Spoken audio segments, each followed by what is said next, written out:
if you've been keeping up with the national media or even the local media, if you're on Twitter, looking through tweets of other fans, of even Texans fans, you would know that the Texans are kind of getting a lot of hate going into the season. And look, I understand this. When it comes to Houston sports, the national media, they never show us respect.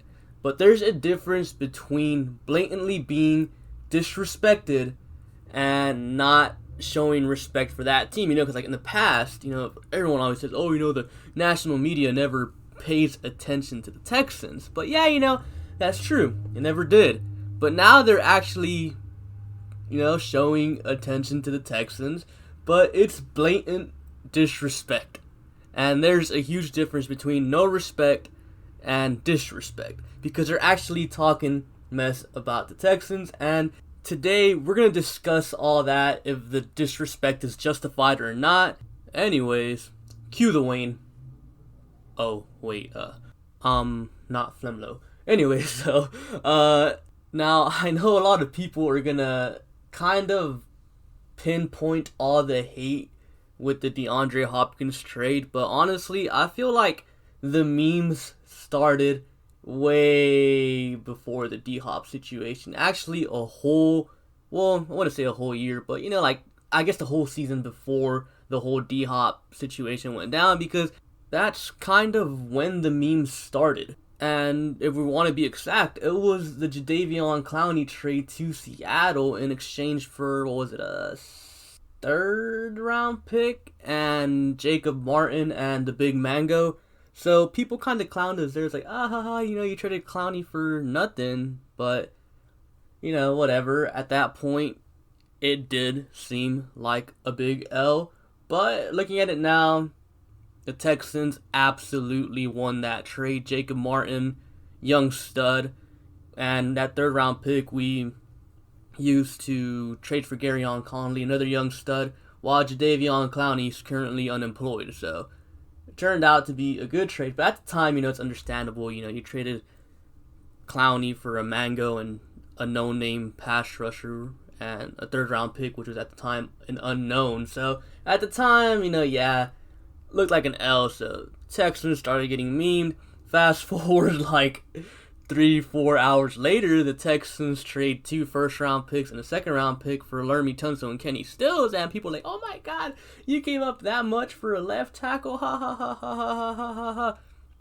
So, they made fun of the Texans, and then, fast forward maybe 8 weeks, the Texans traded a third-round pick for Garyon Conley. Oh my god, the Texans traded a third-round pick for a bust corner, ha ha ha. So these Texans suck memes, Bill O'Brien's a terrible GM memes, have been going on before the whole D-Hop situation happened. And then, you fast forward, 4 months later after the Garyon Conley trade, then you got the big one. DeAndre Hopkins for a second round pick and David Johnson. Yikes. Now, I know there was some extra change thrown in there, but nobody really cares about the little extra change. But that trade was terrible. Now, all the other trades, Tunsil, Clowney, Garyon Conley, they have all ended up going well for the Texans. Now, I don't care how good Ross Blacklock becomes. I don't care if David Johnson has a resurgence in his career.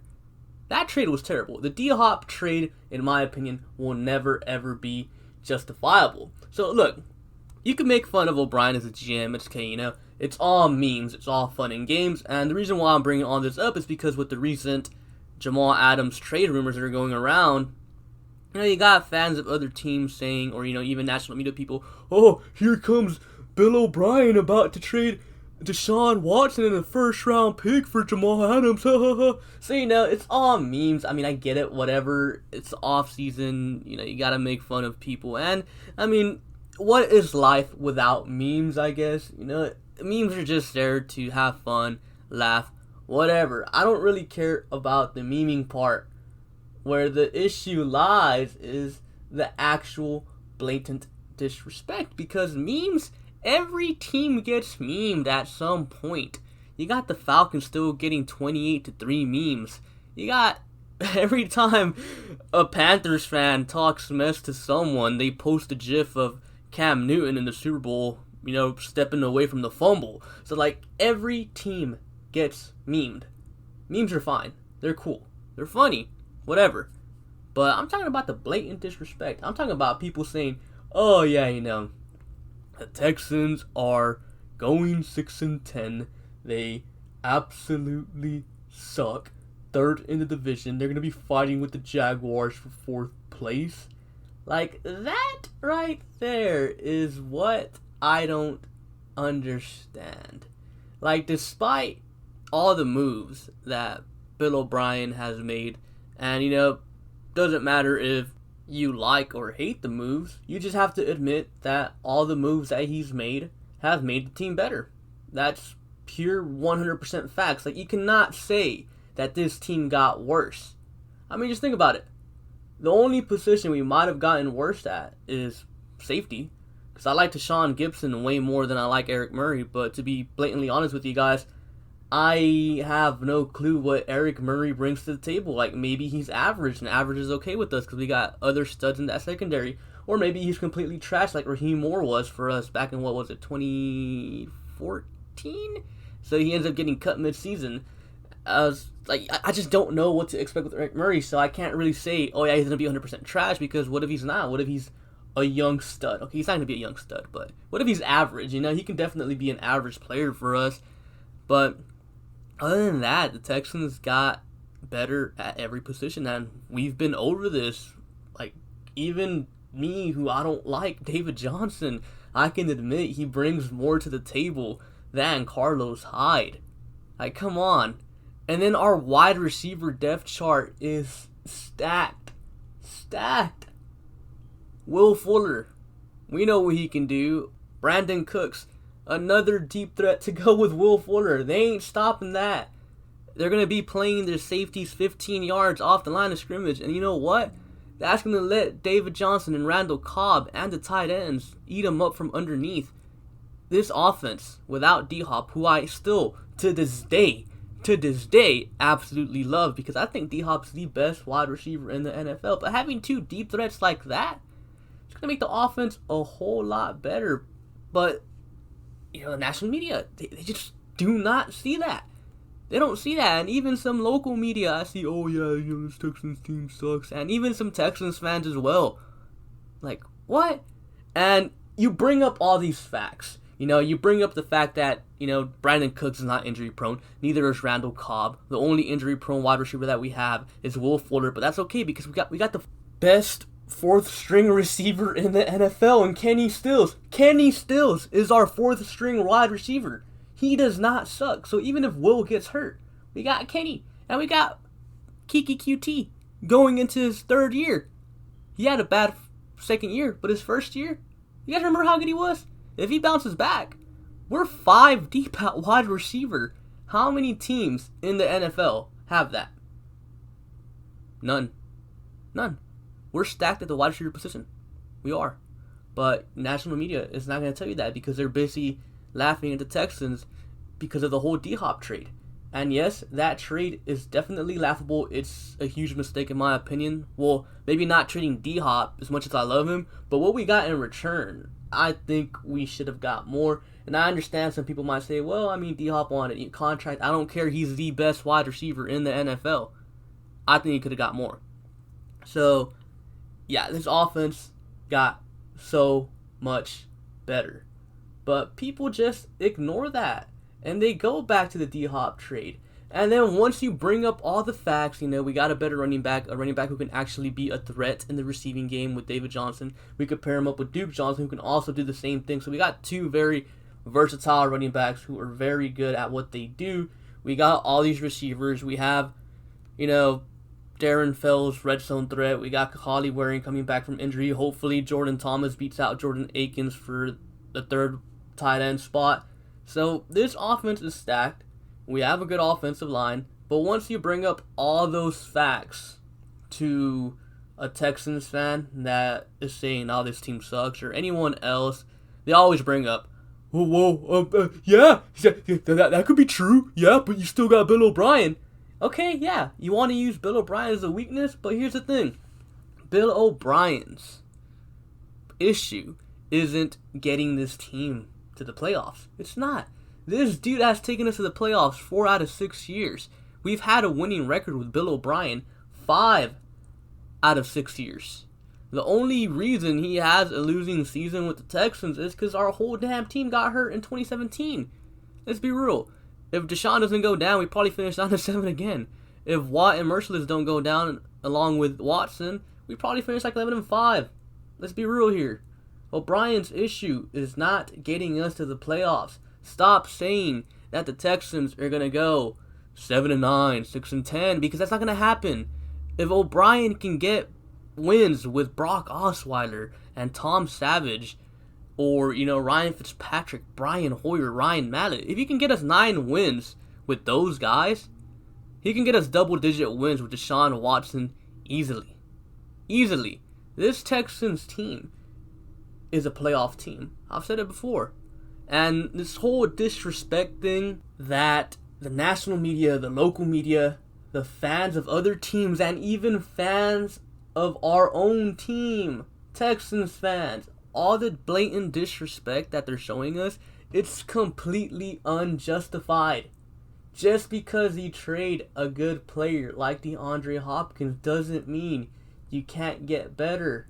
The Texans clearly got better. I think it's time fans, Texans fans, fans of other teams, and the media as a whole, it's about time to start accepting that. It's time to finally start looking past the whole DeAndre Hopkins trade and looking at the whole bigger picture, the roster, the 53-man roster projection. I'm going to come out with that video next week, by the way, so you guys can see how stacked this roster is. This might actually be the most stacked Houston Texans roster in Texans history. Now, obviously, you got the 2011 roster, but that is a conversation for another day. So, yeah, but if you ask me, I think the Texans are getting so disrespected this offseason, and I think all that is unjustified. I think this team got better. Now, the memes, let the memes happen, everyone's going to get memed. Memes are fun. I mean, they're a good way to pass time. They're just a good time. So, if you see memes, whatever, ignore them, laugh at them. But if you see, someone saying, oh, yeah, Texans are going 6-10, then that's when, you should probably have a problem, because this team is not going 6-10. There's a better chance of the season not happening than there is of this team having less than 10 wins. This is how good I think this team is. This team is guaranteed to be a 10-win team. They're guaranteed to win the division because, believe me, Indianapolis is not winning the division. I love the DeForest Buckner addition, but besides Darius Leonard and DeForest Buckner, they ain't got no one on that defense, man. Who's going to stop Will Fuller and Brandon Cooks? Xavier Rhodes, Mr. Rhodes wide open since 2017, Mr. Burnt Toast. He ain't stopping anyone. No one in that secondary is good. Who, Rock Ya-Sin? Yeah, no. That guy's not stopping anyone. Oh, I know. Kenny Moore. Kenny Moore is stopping the Texans. Oh, wait. You mean the same Kenny Moore who allowed Kiki QT to have 11 receptions and 100 yards in his rookie debut? Nah, that guy ain't stopping no one. Couldn't even stop a rookie Kiki. He ain't gonna stop Randall Cobb or Kenny Stills. That offensive line of theirs, it's good. Receivers, besides T.Y., they ain't got none. Because Michael Pittman, he's not that good. Phillip Rivers, he can't throw a football past 20 yards. You shouldn't be worried about the Colts. They're not going anywhere. The Jaguars, we know they're rebuilding. And Tennessee, well, McKinney is Derrick Henry's dad. The Texans' front seven is Derrick Henry's dad. Unless the Texans are resting starters, Derrick Henry has not had success against the Texans. And Ryan Tannehill, what's he going to do? All he has to throw to is A.J. Brown, who I absolutely love, by the way. I love A.J. Brown. But he's just one guy. Corey Davis, dude's a bust. Delaney Walker, he's a free agent right now. Tennessee ain't doing anything. That secondary of theirs, besides Kevin Byard, everything else is lackluster. I mean, Christian Fulton might turn into something, but Malcolm Butler? They got Jonathan Joseph, Adoree Jackson, Will Fuller's his daddy. That front seven is meh. I mean, I do like Simmons, but they also traded away Jarrell Casey for a bag of potato chips, so hey, this division is the Texans. It's the Texans division. I don't understand where this whole Texans are going 6-10 thing's coming from. This team, 10-6 at the absolute worst. So all this disrespect they're getting is unjustified, and it's got to stop. Anyways, that's all I have for you guys for today. Be sure to like, comment, and subscribe. Thank you for watching, and I'll catch you guys later. Peace.